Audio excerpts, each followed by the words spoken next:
Bonjour et bienvenue. Aujourd'hui, on va regarder de près ce régime spécial de visa CPLP au Portugal. C'est donc destiné aux citoyens des pays de langue portugaise. On se base sur un guide assez détaillé, CPLP Visa Access Portugal. Notre but, mais essayer de comprendre l'essentiel. Quels sont des avantages? Qui exactement est éligible? On pense à l'Angola, au Brésil, Cap-Vert, Guinée-Bissau, etc. Et puis surtout, les nouveautés 2025. Qu'est-ce qui change? Oui, c'est un sujet qui est pertinent pour potentiellement plus de 300 millions de personnes, hein. L'idée derrière, c'est clair, c'est de resserrer les liens historiques, culturels, et donc de simplifier l'arrivée au Portugal et par extension l'accès à l'Europe. Et les changements récents, là, avec la loi pour 2025, ça rend la discussion particulièrement d'actualité. Justement, ce visa CPLP. Alors, qu'est-ce que c'est précisément? J'ai cru comprendre que ce n'était pas un visa unique en fait. C'est ça, exactement. Faut pas le voir comme un visa à part entière. C'est plutôt un ensemble, disons, de conditions spéciales, plus favorables, qui s'appliquent sur les visas qui existent déjà, que ce soit pour le travail, les études, le regroupement familial. Pour les citoyens CPLP, la procédure est juste allégée. D'accord.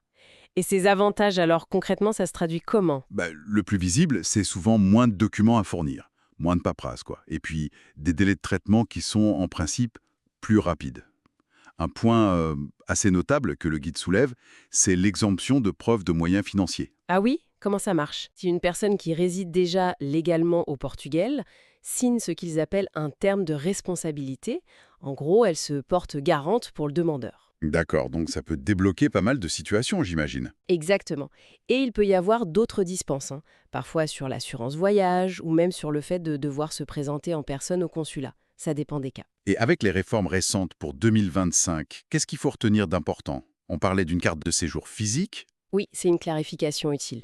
Maintenant, on délivre une carte de séjour physique. Elle est valable 2 ans, ça sécurise le statut, et puis ça facilite les déplacements dans l'espace Schengen aussi. D'accord. Et un autre point clé, pour les Brésiliens et les Timorais, spécifiquement, ils peuvent arriver avec un visa de touriste et ensuite, une fois sur place, demander un permis de séjour CPLP. Ah d'accord. Et pour les autres pays de la CPLP? Pour les ressortissants des autres pays, il faut toujours avoir obtenu un visa CPLP spécifique avant de venir au Portugal pour pouvoir faire cette demande de permis de séjour une fois arrivé. Ok. Une nuance importante à l'entrée. Mais une fois au Portugal, il y a aussi une simplification majeure, c'est ça, hein? Absolument. Et ça, c'est peut-être le changement le plus fort de la loi modifiée, article 75, paragraphe 2, je crois. Les citoyens CPLP qui sont entrés légalement, même avec un simple visa de court séjour, genre touriste, peuvent demander directement un permis de séjour temporaire. Ils le font auprès de l'AIMA, la nouvelle agence qui remplace le CEF. Ah oui, donc plus besoin de passer par la case visa de résidence obtenue depuis l'étranger avant de venir. Exactement. Fini cette étape-là, c'est un gain de temps et une simplification administrative énorme, carrément. Ça doit changer la donne pour beaucoup de projets d'installation. Mais attention, la source signale quand même une exception notable. Tout à fait, très important de le préciser.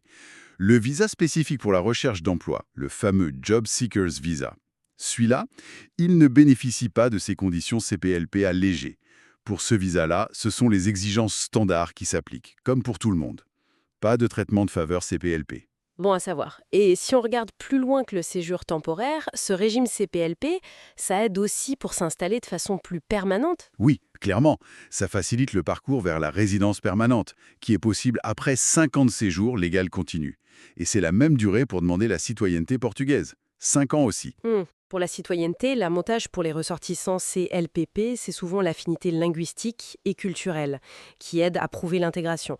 Et un point crucial des réformes récentes, vraiment, hein, le décompte de ces 5 ans pour la citoyenneté. Oui, Il commence maintenant à partir de la date de demande du premier permis de séjour, pas à la date où il est finalement délivré. ah, ça c'est pas négligeable du tout, hein. Ça peut faire gagner plusieurs mois, voire plus, vu les délais parfois. Exactement. Et un autre point, le Portugal autorise la double nationalité, donc on peut devenir portugais sans renoncer à sa nationalité d'origine. Très bien.